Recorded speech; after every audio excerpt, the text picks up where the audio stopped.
Well, it's I think it's January 9th, 2025, and I've got the cow's water tank filling up. And the cows are hanging out there. I got some protein tubs over there for them. That you see that cow with the white face is licking on, and back over here the chickens are hanging out, watching the snow. Uh, got their water fixed up, so a little bit of a cold snap, but it ain't gonna last very long. But we should get, I don't know, maybe 6 to 12 inches of snow. It just started about 15 minutes ago, so I came out to get this water topped off and make sure the cows are well taken care of. Well, here we are about an hour and a half later, still coming down. It's actually getting kind of thick in places. Uh, Definitely coming down now. I think it's supposed to snow like this until tomorrow, so they're calling for potentially up to 12 inches. We'll see how much we end up with, but just a light blanket, maybe, I don't know if that could be considered an inch yet, but a lot more on the way. Just kind of an update on the first winter storm here in North Texas. We don't get this very often at all, so this is kind of unusual. See how the chickens are over here doing.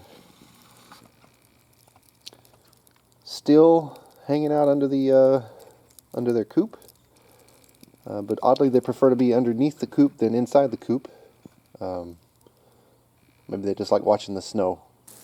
Well, the snow's turned into sleet, and the kids are having a snowball fight.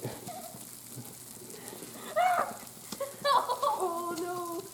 How did she get it that bad? Come on. How'd you do that? Okay.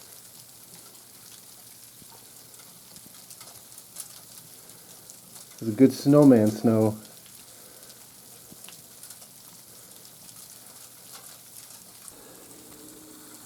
She's frozen. She became a snow girl.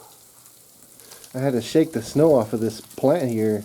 The weight of it was really causing it to lean way down, and I was afraid it was going to break the branches. So hopefully helped it for a little while until more snow packs onto it.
This is where I've been keeping their mineral out of the weather.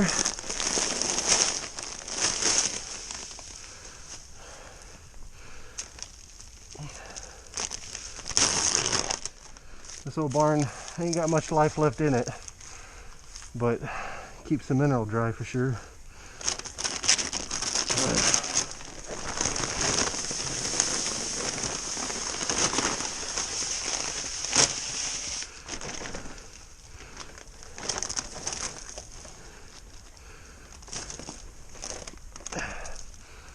Hey, baby.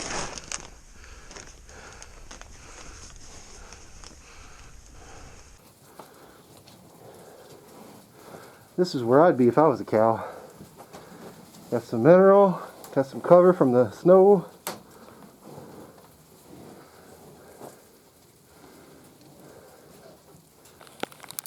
Alright, gave the cow some range cubes.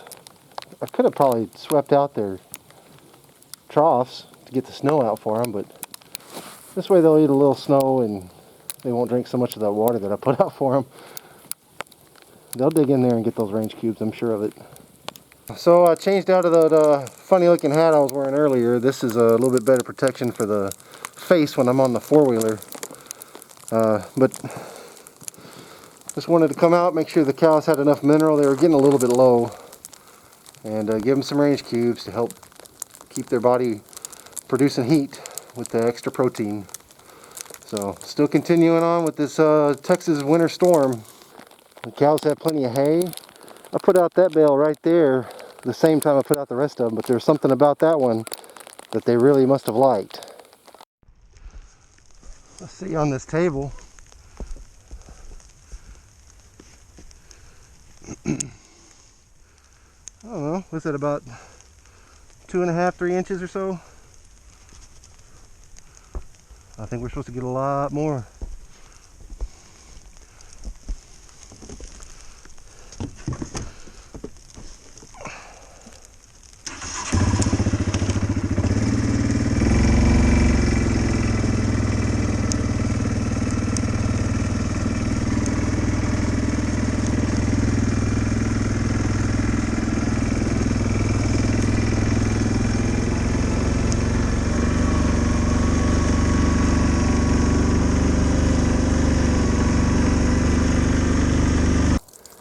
Well, it's 2 days later and everything is starting to melt coming off the top of the roof there. It's supposed to get up to 52 degrees today, so gonna have a good meltdown. I've already turned off the heater. I guess I should take it out of the stock tank there. Got one cow over there having a lick on the protein tub. She's the main reason why I got those lick tubs. All the cows could use it, but I went ahead and got 2 of the 225-pound lick tubs just to make sure that there would be enough. But she needs it the most. She's getting old. I think she's about 16 years old, and I don't have intention to sell her. I'm just going to let her live her life out here. She's been a really good cow for us. Good calves every year. So I feel like she's earned her keep, and she can just have the rest of her days here. But I'd like to see her put on a little bit more weight. She's getting kind of thin, so maybe between the lick tubs and I'm making sure that putting out plenty of good hay for them, maybe she'll put on some more weight. And then of course the spring green up's coming around the corner, and she ought to do pretty good then. So don't expect any more calves out of her, but just trying to make her comfortable. A little bit later in the day, the snow is still melting and the poor snowman is just barely hanging on. So it's too muddy to get back out there and continue with the fences. One thing I can work on is this pile of scrap pieces of steel. I used these pipes as I was making the H-braces and different sections of the fence that I recently built. I need to cut some of these down and join them together so that I can use them for fence posts or part of an H-brace. I don't mind seeing, you know, the steel welded together. It's not a problem. Structurally, it's going to function the same. So my goal today is to cut these ends off. You can see where I previously notched that one. I want to create at least 8-foot long pipes. 8 foot long is the length of the line post that I use. So I need to at least get these down up to 8 feet. They can be more, it doesn't matter. And then I've got one there underneath that one that's I've previously joined. You can see where I welded it in the past. Kind of crappy looking, but it's crooked. And I have a way in mind that I'm going to correct that this time. What happens, I think I welded it out just on the ground. Ground was uneven, so it caused that pipe to get kind of crooked. I think what I'm going to do, I'm going to use this seam in the concrete here and let that kind of hold the pipe in place as I get the weld started, and hopefully that'll keep those pipes from being crooked. Let's see if we can see this one. Yeah, I think you can probably make out that one's not too straight. So that wouldn't really work very well for any kind of fence project. I mean, it could work, but we're going to do a little bit better than that.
Alright, so now I've got 5 good usable pipes. Welds, not the best. This pipe is kind of rusty, so I was having some trouble getting a good arc. This one is a Frankenstein. I had previously used this one on another project, so it had holes going all the way through it in different places, and it's got actually 3 pieces of pipe, but they're all straight enough for me to use now. This one here I did not have to weld. It was already about 8 feet already, so it's just a little bit longer than 8 feet, so I can use that as a line post, and then the rest of those are a bit longer, so I can use those as brace posts or cut them down and use them as line posts, whatever I need to use them for. But they're ready to go now.